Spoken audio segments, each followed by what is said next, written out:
नमस्कार, मैं कुमार और आप देख रहे हैं स्टार मिथिला। 88 वर्ष बाद दरभंगा सहरसा रेलखंड शुरू तो हो गई, लेकिन यात्रियों के लिए जो सुविधाएं हैं वो भी यहाँ काफ़ी अपूर्ण हैं। अभी भी काफ़ी स्टेशन हॉल्ट ऐसे हैं जहाँ यात्रियों की सुविधा के हित में कोई भी ऐसा कार्य नहीं किया गया है DRM के द्वारा, जिससे यात्री वहाँ सुरक्षित रह सके, अपने आप में सुरक्षित महसूस कर सकें। शाम होते ही झंझारपुर से आगे सहरसा तक जितनी सारी स्टेशन है वो अंधेरा में तब्दील हो जाती है। अंधेरा अपने आगोश में ले लेता है उस स्टेशनों को, उस हॉल्टों को।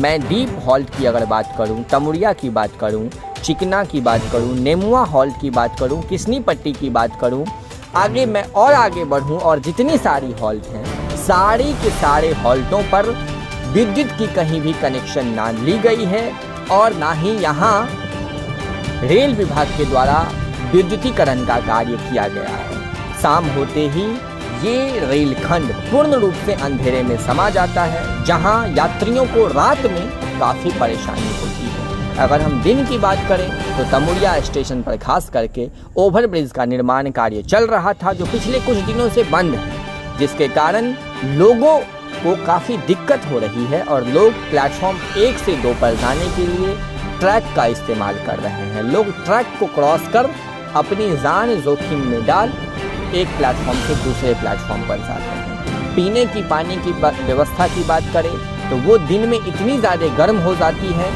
जो पीने लायक नहीं रह जाती है, और इस पर भी ध्यान नहीं दिया जा रहा है। समस्तीपुर रेल डिवीज़न को इन सारी चीज़ों पर ध्यान देना चाहिए जो यात्रियों की सुविधा संबंधित है, क्योंकि जागरण रिपोर्ट के मुताबिक सिर्फ तमुरिया स्टेशन से 400 से 500 यात्री प्रतिदिन यात्रा कर रहे हैं, जिससे समस्तीपुर रेल डिपार्टमेंट को या फिर रेल विभाग को यहाँ तमुरिया स्टेशन से सिर्फ 15 से ज़्यादा यानी 15,000 से ज़्यादा की राजस्व मिल रही है। तो अगर हम बात करें झंझारपुर की या घोरडीहा की या निर्मली की, तो कुछ इस प्रकार से रेशियो यहाँ का भी है। तो जब राजस्व मिल रही है रेल डिपार्टमेंट को, उनको इस रेलखंड पर यात्रियों की सुविधा हेतु सबसे पहला कदम उठाना चाहिए, जो रात में कभी भी यात्री यहाँ आए तो अपने आप को असुरक्षित महसूस ना करें। झंझारपुर सहरसा रेलखंड पर ट्रेनों की परिचालन लगातार चल रही है, यात्रियों की संख्याएं काफ़ी बढ़ रही है। लगातार ट्विटर पर DRM आलोक अग्रवाल को टैग कर इस रेलखंड पर ट्रेनों की मांग की जा रही है, और संभव है DRM के मुताबिक जो इस रेलखंड पर बहुत जल्द AC ट्रेन और ट्रेनों की संख्या बढ़ाई जा सकती है। मैंने भी 2 दिन पहले आपको नीतीश मिश्रा का एक बयान दिखाया था, जिसमें बताया था जो उनका DRM के साथ बातचीत हुई है और DRM का आश्वासन है जो बहुत जल्द इस रेलखंड पर ट्रेनों की संख्या बढ़ाई जा सकती है।